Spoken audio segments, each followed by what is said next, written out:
Hello, for those that don't know me, my name is Peter Moss. I've been associated with the ukulele for just over 50 years and had an absolute blast. And today I thought what I'd do is share something with you that is my passion, which is fancy chords and also putting those chords into some sort of pattern. So what I've written out is a chord sequence of 7 chords, which basically could be used for an ending. So what I'm going to do is play it for you, and if you like this, there is a way of getting this sheet for yourself. But for now, I'm just going to explain what I'm doing. Let me play the chord sequence for you.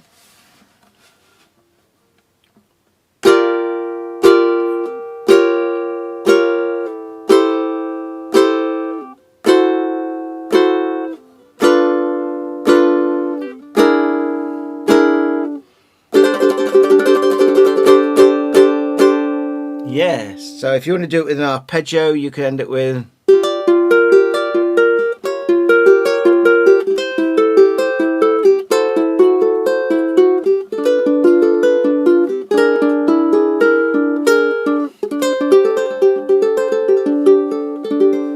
So different way of playing it. So what I'm going to do next is take this chord by chord and let's take a little break there and come back with all of the chord shapes.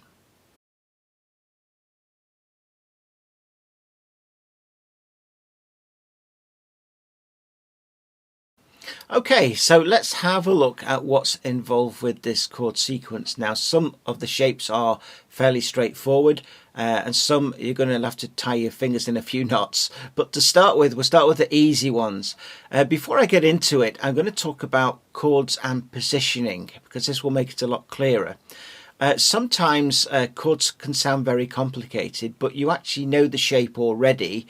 All you need to know is where to put it in a position, and the first chord is no exception, which is G minor 7th. Now, you may have played G minor 7th like this, which is G minor 7th, yeah, okay. But G minor 7th can be played as an inversion in different places, and the way I'm going to do it is to use a G shape, which everybody knows, and I'm going to take it up to the 5th position.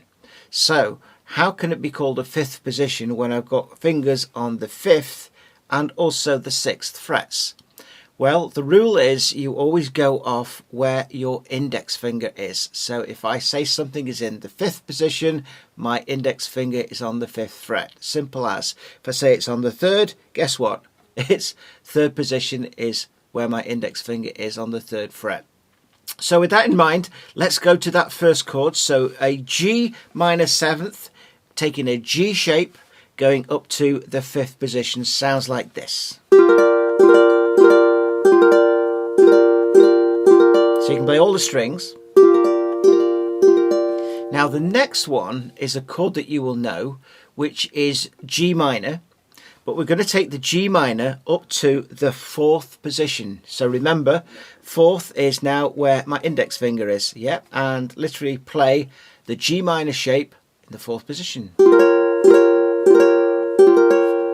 Simples. So those first 2 chords sound like.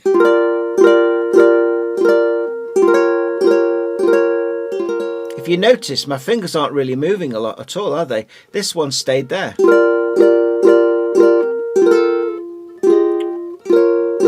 Even. Try it again.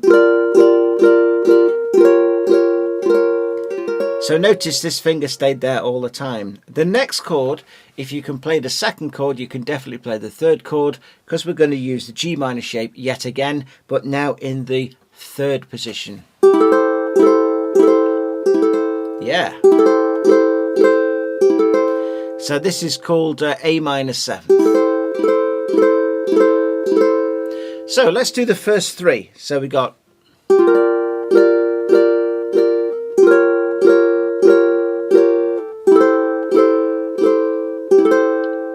And the next chord is a D9. Now a D9 can be constructed like this. If you start with a D7, like so, and then bring a finger across to the 3rd string on the 4th fret, it sounds like.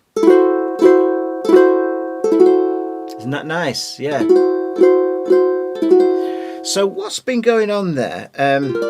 This melody, or harmony if you like, has been running down.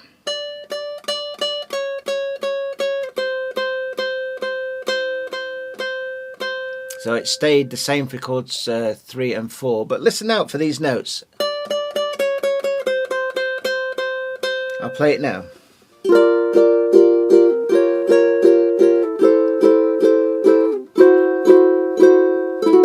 Clever, isn't it? Okay, now let's move on to the next 3, and the next one is going to be G9. Now this is a little bit of a twister. Hey, so what is it? Let's build it. So we're going to start with a D minor. Yeah, so D minor is a C with this finger underneath. Can you all see that? Okay, now a D minor 7th, which I use a lot, means I put the pinky on the 3rd fret of the 1st string. It sounds like this. But we're not going to play that. This is just how to build a chord so you can get used to it, okay?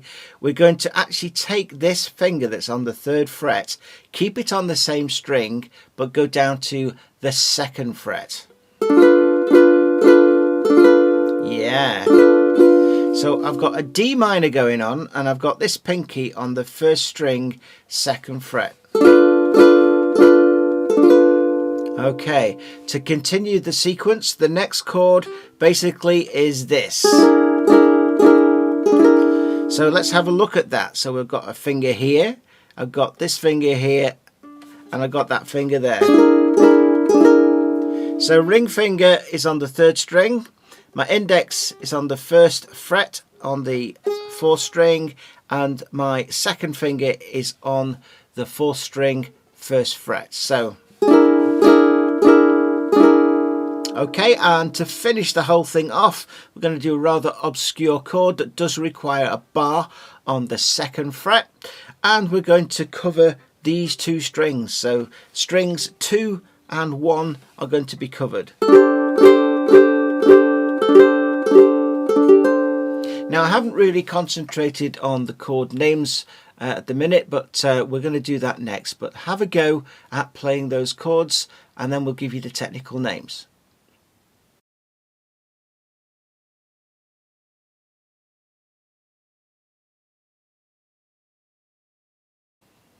Okay, so hopefully you've got those chords sorted out, and now I'm going to give you the actual technical names for these chords. Now, you might come back to me and say, I know that chord, but it's under a different name. That's absolutely true. In some cases, some jazz chords, depending on what key you're playing in, could be called up to 4 or 5 different names. But for now, just stick with these. Okay, so the first one, definitely, is G minor 7. That's G minor 7. The second chord is E flat 9th. E flat 9. The third chord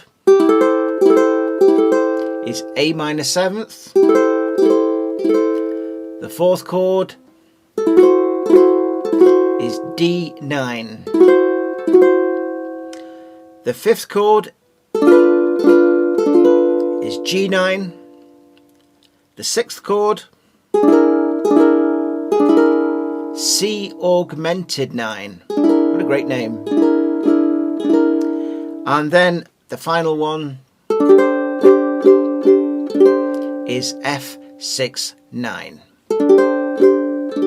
Okay, now you probably realise now why I said things like use the G shape in the 5th position, use the G minor shape in the 3rd position or the 4th position.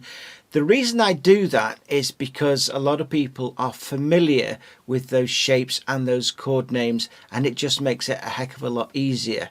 Now, talking about making things easy, I run a site on Patreon which is called Ukulele Shortcuts, and on there basically I strip down all the theory and try and put it in simple speak. So people often overcomplicate things. There's no need to. I will give you obviously the proper names of things eventually, but to learn the ukulele and some of these fancy chords, sometimes it's easier to use a chord name that you are familiar with.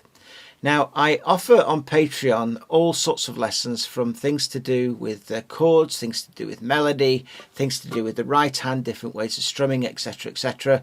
And if you are interested in that, there'll be a link below where you can go and check that out and go and have a look.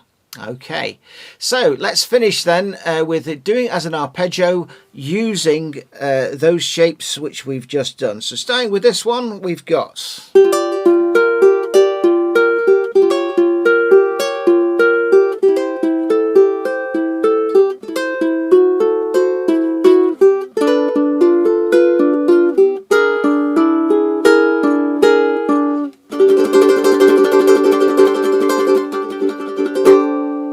So there you go. So if you like this, as I say, please check out the Patreon site, and hopefully I'll see you there. Okay, until then, ta-ra!